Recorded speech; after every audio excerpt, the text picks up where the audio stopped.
She looked like any other broken widow, clutching a worn bag, tears streaming down her weathered face as they threw her from the only home she'd known for 30 years. But Maud Bishop carried something in that bag that would make every man who banished her wish they'd shown mercy instead. Because the key she held unlocked more gold than the entire ranch was worth. The morning sun cast long shadows across the ranch yard as Maud stood on the wooden porch, watching Clyde Hargrove's men load the last of her belongings into a rickety wagon. Her hands trembled not from age, but from the rage burning inside her chest. After 3 decades of keeping this place running, of nursing wounded cattle through harsh winters and watching over every acre like it was her own child, they were casting her out like garbage. Clyde emerged from the main house, his boots heavy on the wooden steps. His cold eyes swept over Maud with the same disinterest he'd show a stray dog. Time to go. Old woman, this ranch has no place for dead weight. Maud's fingers tightened around the small brass key hidden in her apron pocket. Her late husband's voice echoed in her memory from 20 years ago. Never tell a soul about what's buried beneath the old oak. When the time comes, you'll know what to do. She'd thought that time would never come. She'd been wrong. Silas Ward, Clyde's right-hand man, grabbed Maud's elbow with unnecessary force. You heard him. Move along.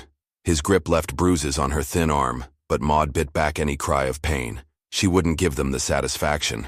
As the wagon wheels began to turn, carrying her away from everything she'd ever known, Maud looked back at the ranch one final time. The massive oak tree stood sentinel near the main house, its roots running deep into soil that held secrets worth more than Clyde could imagine. She pressed the key deeper into her pocket and felt a smile touch her lips for the first time in weeks. But what Maud didn't know was that Clyde had been watching her strange behavior, and he was already planning to discover what the old widow was hiding. 3 miles down the dusty road, Maud's wagon came to a stop outside a modest wooden house. Dot McAllister rushed from her front door, her face flushed with concern and anger. She'd seen the dust cloud from Maud's forced departure and had been waiting with her jaw clenched tight. Those heartless bastards, Dot muttered, helping Maud down from the wagon. 30 years you gave to that place, and this is how they repay you? Maud's legs shook as her feet touched solid ground. The reality of her situation hit her like a physical blow. She was homeless at 67, with nothing but the clothes on her back, and a secret that felt heavier than gold itself. I always knew this day might come, she whispered, though the words felt like lies. She'd hoped Clyde might show some decency, some recognition of her decades of loyalty. Dot guided her friend toward the house, but Maud paused, looking back toward the ranch that had disappeared behind rolling hills. Her weathered hand found the key again, its metal surface warm from her constant touch. For 20 years she'd kept her husband's secret. Now, expelled and humiliated, she wondered if the time had finally come to use it. There's something I need to tell you, Maud began, then stopped. The fewer people who knew, the better. Her husband had died protecting that secret. Men had killed for less than what lay buried beneath those oak roots. Inside Dot's kitchen, Maud sat at the wooden table and stared at her reflection in a cup of coffee. She looked exactly like what she was, a discarded old woman with nowhere to go. But appearances could be deceiving. The key in her pocket proved that sometimes the powerless held more power than anyone suspected. Meanwhile, back at the ranch, Clyde stood in Maud's former room, turning over every possession she'd left behind. Something about her final look, that strange smile, bothered him more than he cared to admit. What was the old witch hiding, and how could he find out? Clyde's obsession with Maud's secret grew like a fever through the night. By dawn, he was already digging through the barn where she'd spent most of her time, convinced she'd hidden something valuable. But it was Silas who found the first real clue. "Boss, you need to see this," Silas called from beneath the main house, his voice echoing through the crawl space. He emerged covered in dust, holding a faded piece of paper. Found it wedged behind a loose board. Looks like some kind of map. Clyde snatched the paper, his eyes widening as he studied the crude drawing. It showed the ranch layout with an X marked near the old oak tree, accompanied by strange symbols and what looked like measurements. At the bottom, in faded ink, were the words, 20 paces north, 10 east, when the time comes. That crafty old witch knew something, Clyde muttered, his greed sharpening to a razor's edge. He'd bought this ranch for its cattle and grazing land, but if there was treasure buried on his property, it belonged to him now. "Get the shovels. We dig tonight." But Silas frowned, studying the paper more carefully. What if this is just nonsense? What if the old woman was playing some kind of game? Clyde's eyes burned with possibility. He'd invested everything he owned into this ranch, borrowing heavily from dangerous men who expected repayment soon. If there was even a chance of finding something valuable, he had to take it. Then we find out for sure. Meanwhile, 3 miles away, Maud sat in Dot's kitchen, the weight of her secret pressing down like a mountain. She'd barely slept, her mind racing between guilt and anger. Part of her wanted to let Clyde dig himself to exhaustion, searching for nothing. But another part, the part that remembered her husband's dying words, knew the truth was more complicated. "You look like you're carrying the world on your shoulders," Dot observed, setting fresh coffee on the table. "What aren't you telling me?" Maud's hand found the key again, its familiar weight both comforting and terrifying. Her husband had made her promise to keep the secret until the right moment. But what was the right moment? When she was dead? When everything she'd worked for was destroyed? "There's something buried at the ranch," she finally whispered, the words feeling like betrayal even as they left her lips. "Something my husband left behind." Dot leaned forward, her eyes widening. "What kind of something?" Before Maud could answer, they heard the sound of horses approaching fast. Through the window, they saw 2 riders heading toward the ranch at full gallop. Something had gone very wrong. The riders brought news that made Maud's blood run cold. They'd seen Clyde and his men digging frantically around the oak tree, their movements desperate and violent. But they weren't the only ones interested in the ranch anymore. "Word's spreading through town," the first rider explained, dismounting quickly. "Clyde's been asking questions, showing people some kind of map. Now there's others heading out there. Treasure hunters, claim jumpers, all sorts of dangerous folk." Maud felt the world tilt beneath her feet. The secret her husband had died protecting was about to become public knowledge, and she was powerless to stop it. Worse, Clyde had no idea what he was really dealing with. The key in her pocket wasn't just about gold, it was about survival. "We have to get out there," Maud said, rising with more strength than she'd felt in days. "Before someone gets killed." Dot grabbed her arm. "Maud, you're in no condition to ride anywhere. And besides, what can you possibly do against armed men?" But Maud was already moving toward the door, her mind sharp with purpose for the first time since her banishment. "I'm the only one who knows the whole truth. Without me, they're all just digging graves." The truth was more terrible than anyone suspected. Her husband hadn't just buried gold beneath that oak tree. He'd buried something that men would kill for, die for, and destroy entire communities to possess. The map Clyde found was only half the puzzle. And without the key Maud carried, anyone who found the vault would face consequences worse than empty hands.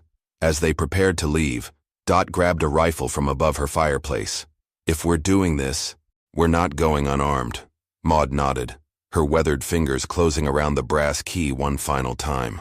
20 years of keeping this secret were about to end, but not in any way she'd ever imagined. The men who'd banished her from her home were about to learn that some secrets were buried for very good reasons.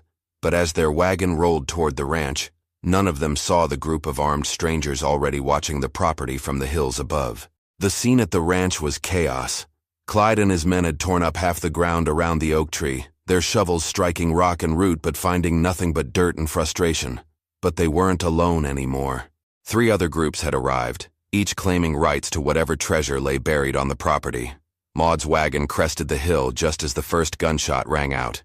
2 treasure hunters were facing off against Clyde's men, both sides with weapons drawn and tempers flaring. The peaceful ranch she'd called home for 30 years had become a battlefield over something most of them didn't even understand. "This is madness," Dot whispered, gripping her rifle tighter. "We should turn back." But Maud was already climbing down from the wagon, her aged body moving with surprising determination. She could see Clyde standing near the massive hole they'd dug, his face twisted with rage and desperation. He was shouting orders at Silas while keeping his gun trained on the strangers who'd invaded his property. "Where is it?" Clyde bellowed at no one in particular. "The map showed this spot." Maud approached slowly, her hands visible and empty except for the brass key she now held openly. The sight of her caused an immediate hush to fall over the armed men. Here was the woman they'd banished, returning to the scene of their greed like a ghost seeking justice. "You're looking in the wrong place," Maud called out, her voice carrying across the yard with unexpected authority. "That map only shows half the truth." Clyde spun around, his eyes wild with a mixture of hope and fury. You knew about this all along. Where is it?" Where's the gold? Maud stepped closer to the oak tree, running her weathered hand along its ancient bark. Her husband had carved their initials here 40 years ago, back when they were young and full of dreams. Now those dreams were buried beneath roots and secrets, and the time had come to face what he'd left behind. It's not gold you'll find down there, Maud said quietly, her words making several men lean forward to hear. My husband buried something far more dangerous than treasure. The admission sent a ripple of confusion through the gathered crowd. One of the treasure hunters, a scarred man with dead eyes, stepped forward with his gun raised. What kind of game are you playing, old woman? But before Maud could answer, the sound of approaching horses echoed from the hills. Everyone turned to see a line of riders silhouetted against the horizon, more men drawn by rumors of treasure, more guns seeking the same deadly prize. The situation was about to become much worse. The new arrivals weren't treasure hunters. They were something far more dangerous. Men who'd been searching for what lay buried here for longer than anyone suspected. Maud recognized their leader immediately. Even after 20 years, it was Vincent Cole, the man her husband had died trying to escape.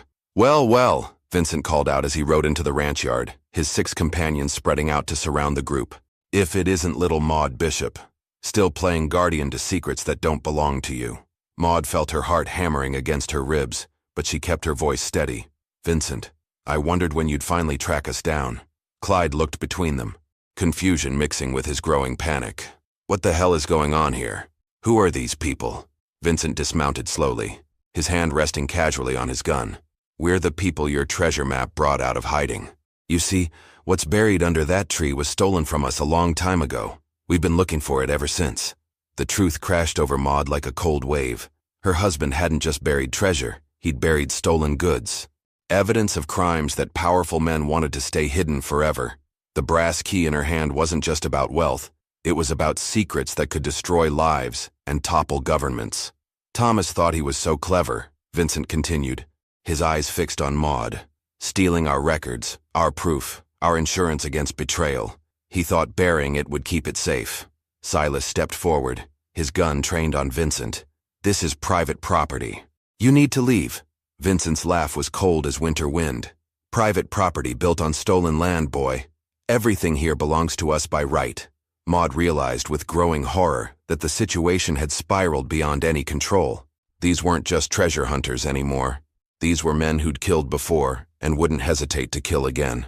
The key in her hand suddenly felt like a death sentence for everyone present. The key, Vincent said, his voice dropping to a deadly whisper. Hand it over, Maud. End this before more people have to die. But as Maud looked around at the faces surrounding her, some greedy, some desperate, some terrified, she made a decision that surprised even herself. Instead of surrendering the key, she gripped it tighter and stepped toward the massive hole Clyde had dug. If you want what's down there, she said, her voice ringing with newfound power, you'll have to go through me first. Maud's defiant stance sent a shock through the assembled men. Here was the broken widow they'd dismissed, now standing between them and their prize with the confidence of someone who held all the cards. Vincent's expression darkened as he realized she wasn't the helpless old woman he'd expected to intimidate. You don't understand what you're protecting, Vincent snarled, taking a step closer. Those documents prove corruption that reaches the highest levels of government. Men have died to keep those secrets buried. But Maud smiled for the first time since her banishment, and it wasn't a pleasant sight. I understand perfectly. My husband told me everything before he died. About the railroad contracts, the murdered surveyor, the falsified land grants. He stole those papers to protect innocent people from men like you. Clyde's face went pale as the implications hit him. Railroad contracts? What railroad contracts? This land was legally purchased. From men who had no right to sell it, Maud replied, her voice growing stronger with each word. Built on graves and watered with blood. That's what your precious ranch really is, Clyde. A monument to theft and murder. Vincent's patience finally snapped. He drew his gun and aimed it directly at Maud's heart. Enough games. Give me that key, or I'll take it from your corpse. But Maud had spent 20 years preparing for this moment. With surprising speed for her age, she stepped backward toward the hole and raised the brass key above her head. One more step, and I drop this key down there where none of you will ever find it. The threat stopped everyone cold. Without the key, whatever was buried would remain sealed forever. Vincent's men shifted nervously, unsure whether to risk losing their prize completely. "You're bluffing," Vincent said, but uncertainty crept into his voice. "Try me," Maud replied. "I've lost everything already. What's one more sacrifice?" Suddenly, Dot appeared at the edge of the group, her rifle trained on Vincent. She'd circled around while everyone was focused on Maud, positioning herself for the perfect shot. Nobody moves, or the first bullet goes through his skull. The standoff stretched taut as a wire. 7 armed men, 1 determined woman, and an old widow holding the key to secrets that could topple governments. Someone was about to make a fatal mistake. Vincent's eyes darted between Maud and Dot, calculating odds. Then his face twisted into a cruel smile. "You think this ends here? Even if you kill me, others will come. This secret will never stay buried." Maud nodded slowly, as if she'd expected this response. "You're absolutely right. That's why I'm not burying it again." With those words, she did something that shocked everyone present.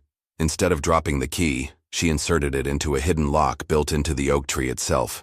The ancient lock clicked open with a sound like breaking chains. What emerged from the hollow trunk wasn't a buried vault, but a metal container that had been hidden inside the living tree for 20 years. Maud's husband had been far cleverer than anyone suspected. The container held exactly what Vincent feared most: detailed records of land fraud, murder, and corruption stretching back decades. But it also contained something else: legal documents proving that the ranch legitimately belonged to the local Native American tribe, making every sale since then illegal. "Thomas didn't steal these papers," Maud announced, pulling out deed after deed. "He was the government surveyor who discovered the fraud. They tried to kill him to keep him quiet, but he escaped with the proof." Vincent's face went ashen as he realized the full scope of his defeat. These weren't just documents that could expose his crimes. They were proof that everything he'd built his empire on was worthless. Clyde stumbled backward, understanding flooding his features. "The ranch, it never belonged to anyone who sold it to me. I own nothing. Worse than nothing," Maud said, her voice ringing with satisfaction. "You're liable for damages to the rightful owners. Every improvement, every head of cattle, every acre you've claimed. You owe compensation for all of it." The sound of more approaching horses echoed across the valley, but these weren't treasure hunters. They were federal marshals, summoned by a telegram Dot had sent before they left her house. Maud had planned this revelation carefully, ensuring that the right authorities would be present to witness Vincent's crimes. Vincent made one last desperate play, reaching for his gun. But age and treachery were no match for justice and preparation. Dot's rifle spoke first, and Vincent fell to the dusty ground, his reign of terror ended by the woman he'd tried to intimidate. As the marshals arrested Vincent's remaining men and confiscated the evidence, Clyde stood in stunned silence. His dreams of wealth had crumbled to dust, leaving him with massive debts and no legal claim to the land he'd thought he owned. "What happens to me now?" he asked, his voice hollow with defeat. Maud looked at the man who'd banished her with such cruelty and felt something she hadn't expected: pity. "That depends on you.